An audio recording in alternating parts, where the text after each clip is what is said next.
ভাসমান বা ধাপ চাষ বাংলাদেশের দক্ষিণাঞ্চলের জলমগ্ন এলাকার একটি স্থানীয় সৃজনশীল ফসল উৎপাদন পদ্ধতি। কৃষকরা ঐতিহ্যগতভাবে শত বছর আগ থেকেই গোপালগঞ্জ, পিরোজপুর এবং বরিশাল জেলার জলমগ্ন পরিবেশের সাথে খাপ খাওয়ানোর জন্য ভাসমান চাষ করে আসছে। স্থানীয়ভাবে উদ্ভাবিত প্রযুক্তিটি পরিবেশ বান্ধব এবং বাংলাদেশের জলবায়ু পরিবর্তন অভিযোজনের জন্য উপযোগী। সম্প্রতি জাতিসংঘের খাদ্য ও কৃষি সংস্থা FAO দক্ষিণাঞ্চলের ভাসমান কৃষি প্রযুক্তিকে globally important agricultural heritage system হিসেবে স্বীকৃতি প্রদান করেছে। প্রচলিত ভাসমান পদ্ধতিতে বর্ষাকালে কৃষকরা প্রধানত কচুরিপানা দিয়ে তৈরি ভাসমান ধাপে লাল শাক, পুঁইশাক, ঢেঁড়স, পানিকচু ও হলুদ ফসল এবং বিভিন্ন সবজির চারা উৎপাদন করেন। তবে কুমড়া বা অন্যান্য লতাজাতীয় সবজি চাষের জন্য এ পদ্ধতি তেমন উপযোগী নয়। তাই বাংলাদেশ কৃষি গবেষণা ইনস্টিটিউটের আঞ্চলিক কৃষি গবেষণা কেন্দ্র রহমতপুর, বরিশালে প্রচলিত ভাসমান কৃষি পদ্ধতির উন্নয়নের জন্য বিজ্ঞানীগণ সমন্বিতভাবে সীমিত পরিসরে গবেষণা কার্যক্রম চালিয়ে যাচ্ছেন।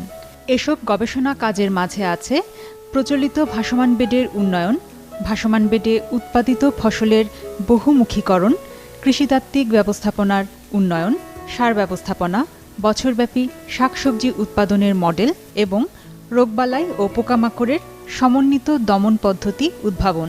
সম্প্রতি উদ্ভাবিত ফ্লোটিং বেড কাম ট্রেলিস বা FBT পদ্ধতিতে হাইব্রিড শসার উপর এক গবেষণায় হেক্টর প্রতি প্রায় ৪৫ থেকে ৫০ টন ফলন পাওয়া গেছে, যেখানে সাধারণ ভূমিতে চাষকৃত হাইব্রিড শসার ফলন সাধারণত হেক্টর প্রতি ২৫ থেকে ৩০ টন হয়ে থাকে।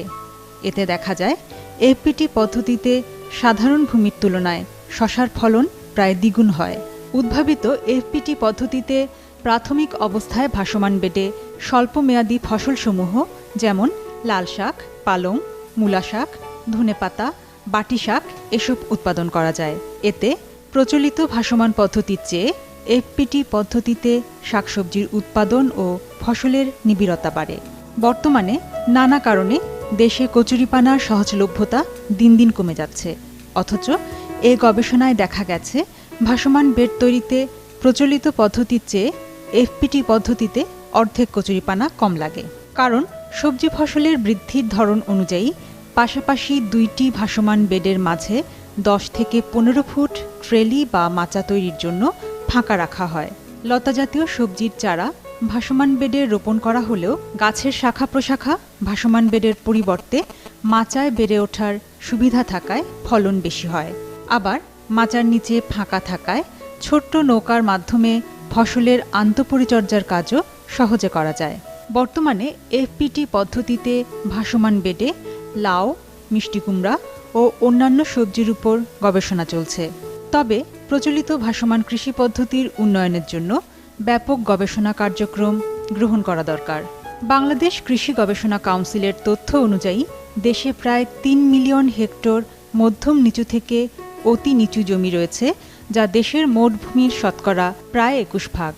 বর্ষাকালে অতিরিক্ত বৃষ্টিপাত, আকস্মিক এবং উপকূলীয় বন্যার কারণে ব্যাপক এলাকা জলমগ্ন ও পতিত থাকে।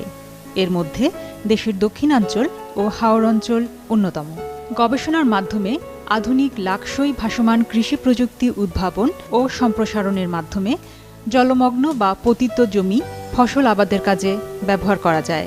এতে ফসলের সার্বিক উৎপাদন বাড়বে, যা পরিবর্তিত জলবায়ুগত পরিস্থিতিতে দেশের জলমগ্ন এলাকার দরিদ্র জনগোষ্ঠীর খাদ্য ও পুষ্টি নিরাপত্তায় বিশেষ ভূমিকা রাখবে।